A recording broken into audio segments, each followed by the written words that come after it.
And we're back. You tuned into Sports Federation TV. Remember, you can catch the interviews that we've had on this show, the history of the interviews we've had on this show, on our Facebook page at Sports Federation TV, and get information about all the different sports that are available to you in the Western Cape and in the country at large. Joining me now from the exciting world of boxing, we have Simnikiwe, Ngoyi, and Adib Salie. Welcome, gentlemen. Thank you. Now you're involved on the highest level in the province in terms of administration. Please tell us about your roles in the committee.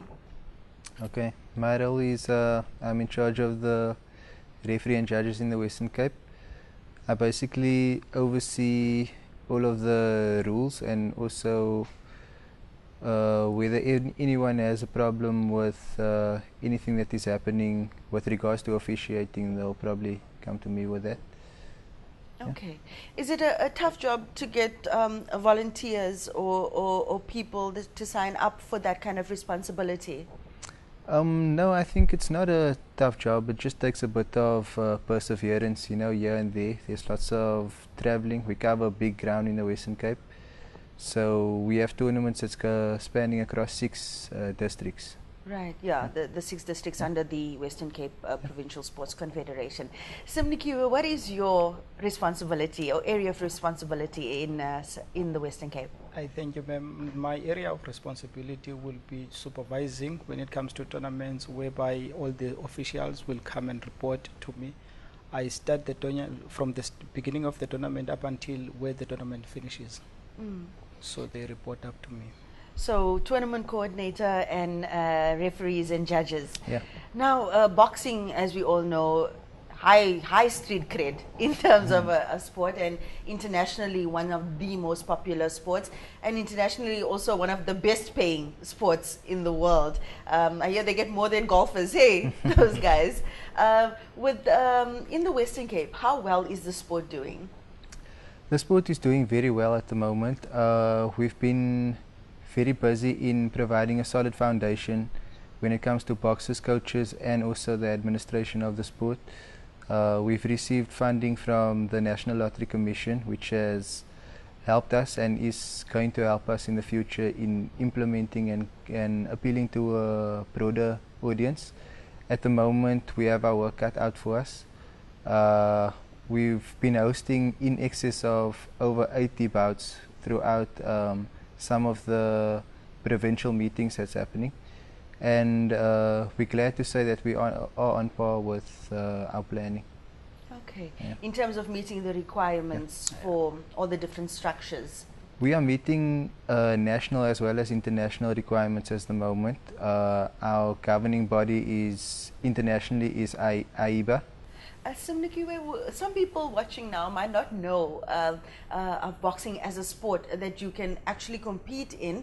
Could you explain to us how the structure works for maybe newbies or wannabe newbies to the sport?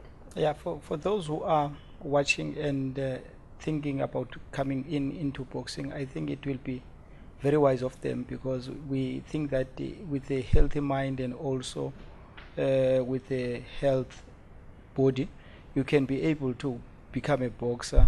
And for you to be a boxer is easy. You just join up a club in whole Western Cape. I believe that there are a lot of clubs of boxing, and currently the boxing is ongoing. It's no longer now like the boxing is gone or whatever. Recently we had the Irish International club who came from Irish. I think that was in Vibrant, if I'm not mistaken, in Vibrant. We've been able to host him. We've been able to put together a team that was pretty exciting. We gave Ireland a good run for their money. Unfortunately, we lost to them, but they have invited us in September. So hopefully we'll be able to give them another run for their money. In terms of how far you can go through the sport, from a beginner perspective or from a beginner level, there's different district tournaments that's happening, and from the district you head on to provincial. After your provincials, if you do qualify, you'd qualify for nationals, and the national team will then send you to the Africas and to the internationals. So for this year, boxing is at the big year.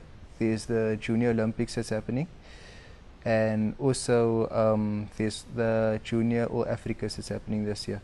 So those are two that we'd be gunning for. Right. What are some of the events that are coming up showcasing the sport that the public can come and watch? There are upcoming events that the public could watch or that they would have had missed out on.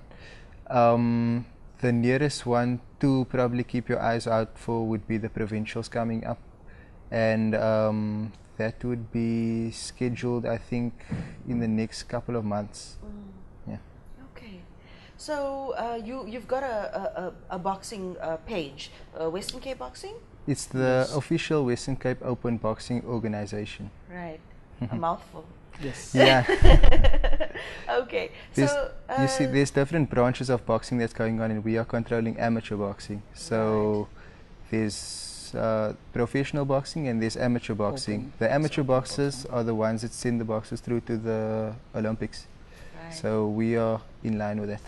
Okay. So you're the body that falls under SASCOC and Yeah. and. Okay. Simnikiwe, I mean, besides the bragging rights and the money, prize monies associated with the sport, what would you say are some of the other benefits? There are a lot of benefits. For example, now we are, as you mentioned, that we've got the Commonwealth that are currently on. We've got a boxer that is coming from open boxing. I think is situated in Danun, here in Western Cape. He's coming from Inkwenkwezi Club, a boxing club, where he is two of the boxers coming from South Africa who will be partaking in the Commonwealth. So, I mean, with that, I believe that when you are in boxing, you are able to prosper and get into better things, because there is no way that you can say boxing it cannot take you anywhere, because that guy is not in South Africa now, is standing up for South Africa. Yeah. Okay. Well, you've brought some photos. Let's have a look at that quickly, and you can tell us a little bit more. Wow. Okay, these on the right over there is the Western Cape boxer going to the Commonwealth Games. That is Senatemba Bloom. Yes. I've met him actually. In relation to just what's happening currently, he's on his way to the Commonwealth Games. I think they are in Australia at the moment. He is ranked within the top 10 for the Commonwealth Games, so he's definitely a prospect to be watching for the future. That is the plan of what's happening with the upcoming events with open boxing. This is one of the pictures of the workshops that happened recently in East London. That was the commission workshop. For national boxing? For national boxing, yes. That was the Irish tournament over there with the Irish Friendly. So those are the officials who were officiating there in the... Okay, that's your baby. Yeah. Now, how young are you taking people to start getting involved with the sport? From which age group? Let me rephrase that. From which age group? Children can start training from any ages, but only start participating after the ages of 12 years old. Right. But 12 up until 40 years of age. Okay. As an amateur. And with adults that might want to take up the sport in their 20s and 30s, are you welcoming to them? They're very welcomed. They're very welcome, because it's not late to learn boxing. Boxing is an ongoing process, because it depends on your mind. How fast are you to take up the learning? So anyone who's willing to partake in boxing is very welcome. There's different levels to amateur boxing. So open boxing is the entry level, which appeals to all age groups, all people, all skill levels. So anyone up to the ages of 40 is welcome, yes. Okay. What would you say finally sets your sport different from the other sports that are on offer to all the young and old people out there? I think we're definitely gearing up towards the future. We're heading to a more egalitarian sport. We've been more inclusive of women. We have established a women's commission with very skilled people in place. Fizeka Tantiso is the one in charge of that, who's been heading up her own social development projects, and she will be bringing all those skills and all those expertise over with the Women's Commission in providing a voice for them. In addition to that, with the National Lottery Commission funding, we would be upskilling, we would be doubling the amount of workshops for coaches and referees and judges in place. And also there's a bunch of tournaments which would definitely put the sport apart from the last year. Absolutely. It seems like you guys are on the ball in terms of your administration, and that's why it's opening so much of doors for you. And landing funding from Lotto is not an easy thing, because they have very strict criteria. You have to have your things in place. You have to know your story. Hey. Yeah, for sure. Yes. Definitely.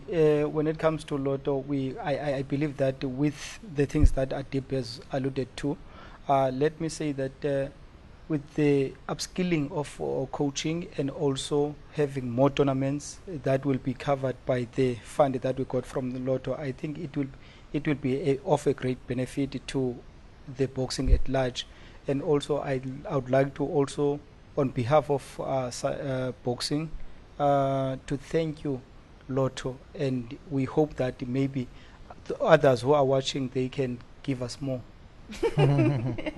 Take home message. Thank you, gentlemen, and thank you for the work that you're doing in the community and in terms of availing the sport to more people. Thank you, Bam. Okay. After the break, we'll be back with the coaching commissioner from Western Cape Provincial Sports Confederation, and he'll be telling us more about their involvement in the sports and in Western Cape at large. Please stay tuned for that.